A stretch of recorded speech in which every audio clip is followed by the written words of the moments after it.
A horse that might have been one of the best horses in the nation once upon a time. The only horse in Australia that won the Horse of the Year as a 2-year-old. His turn of foot was electric, and he most certainly had a cult following. A pocket watch, yeah, Mick Lombardo's horse, lovely horse. Diane, my partner, she loves greys, so she's always trying to breed a grey. So far she hasn't. No, yeah, look, he's a lovely horse. He's the only 2-year-old that's ever been recognised as the Horse of the Year, as a 2-year-old. You'd have to say his progeny aren't like himself. He was a phenomenal 2-year-old.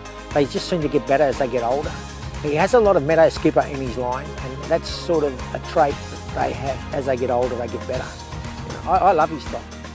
He currently stands at Yirribee Pacing Stud, and he is one of the most affordable sires in the land with his credentials. He's good value, yeah, especially if you get a grey.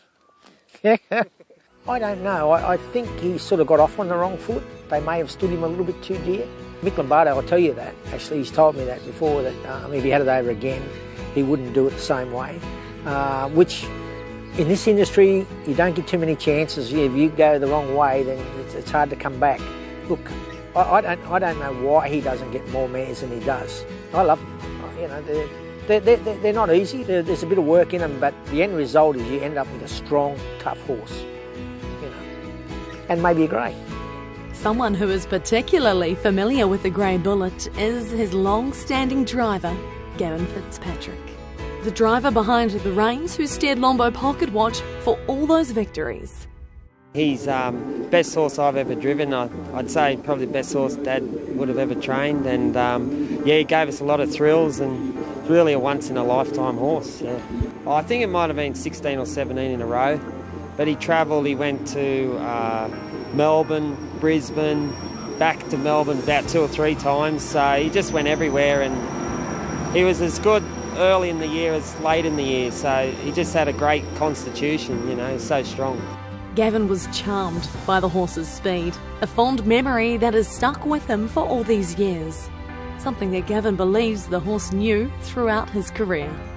He was so fast. Yeah, he had a presence about him, like he knew he was good around the place and that, and when he walked into the races, he let everyone know he was there. When you worked, he was unassuming, but if you got serious with him, he knew when it was time to work, yeah. Just knew then that, yeah, he was something special.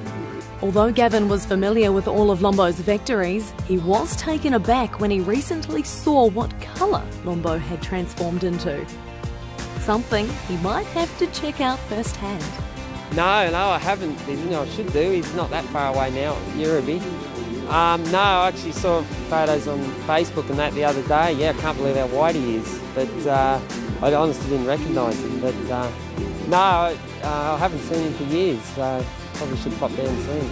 Gavin is hopeful that one of Lombo's sons or daughters will carry on his legacy and give him the same thrill he enjoyed all those years ago. Yeah, we've had probably 3 or 4 winners by him. Yeah, they've all showed good ability in that and won a fair share of races, and we're breeding with one of them now, so hopefully she can throw something. As for Rod Woodhouse, he sees a bright future for those who want to invest in Lombo Pocket Watch. His longevity alone quite a quality, but not his only quality. I remember him still winning the Derby at Moonee Valley. He just annihilated them. They have a great turn of foot. Like the horse we have here, Nobby's Clock, he's got a really good turn of foot. It seems to be that's a trait that he's throwing into his foals. They all seem to have a nice turn of foot, and they all seem to be very strong.